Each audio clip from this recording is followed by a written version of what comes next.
So guys আসসালামু আলাইকুম। আশা করি সকলে ভালো আছেন।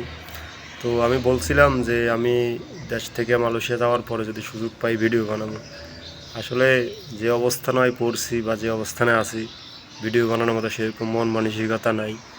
আর এই 2 মাস হয়ে আসতেছে আমি এই দেশে আসছি যে আসলে এখন পর্যন্ত ঠিকঠাক মতো নিজের কাজে ঢুকতে পারিনি, কি ভিডিও আপনাদের মাঝে আর দেবো। যাই হোক, তারপরেও চেষ্টা করি ভিডিও দেওয়ার জন্য, সবসময় আপনাদেরকে সবসময় ভিডিও দিয়ে দেওয়ার জন্য। আসলে আমি জানি না আমি যে অবস্থানে মালয়েশিয়া আছি এরকম যেন কেউ না পড়ে, সবাই যেন ভালো জায়গায় পড়ে, সেটাই কামনা।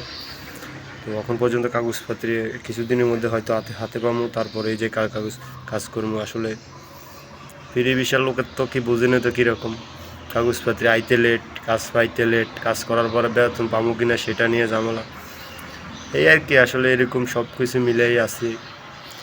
যাই হোক, সবাই দোয়া করবেন আমার জন্য যেন খুবই তাড়াতাড়ি কাজ কামে ঢুকতে পারি। আসলে সেখানে বলার মতো কিছু নেই, যে অবস্থানে আছি। যাই হোক, আলহামদুলিল্লাহ আল্লাহ এখন পর্যন্ত ভালো রাখছে। আমার থেকেও কত খারাপ অবস্থানে মালয়েশিয়া আছে, আসলে আপনারা বলে বিশ্বাস করাতে পারবো না যে কী অবস্থানে খারাপ মানুষ আছে। তো আল্লাহ আমরা আলহামদুলিল্লাহ এখন পর্যন্ত ভালো রাখছে। কিছুদিনের মধ্যে কাগজপত্রে হয়তো হাতে পেয়ে যাবো, তাহলে কাজে ঢুকবো, তারপরে আপনাদের সাথে কন্টিনিউ ভিডিও দেওয়ার চেষ্টা করবো। আসলে এরকমই, সেখানে বলার মতো তেমন কিছু নাই। আসলে মালয়েশিয়া শুধু কি বলবো, মানুষ কেন যে এত টাকা দিয়ে আমরা আসলাম এটাই। আসলে এই দেশে বর্তমানে এত পরিমাণ বাঙালি ঢুকছে যেটা আপনার ধারণারও বাইরে। যাই হোক, এগুলো বলে লাভ নাই। দেশ থেকে তো দালালে মিঠা মিঠা কথা কই ফাটাই কই, বাস্তবে কিন্তু এখানে কোনো মিল নেই, বাস্তবের সাথে কোনো মিল নেই। তো যে মালয়েশিয়া আসবেন চিন্তা করে আসবেন, একটু বুঝে শুনে আসবেন, কারণ দালালের মিঠা কথায় কইরা নিজের লাইফটা এভাবে ক্ষতি করেন না। আসলে বলার মতো কোনো কিছু নেই। সবাই চিন্তা করে বুঝে শুনে তারপরে দালালকে টাকা পয়সা দিয়ে আসবেন, ভালো বিষয় যাচাই করে আসবেন।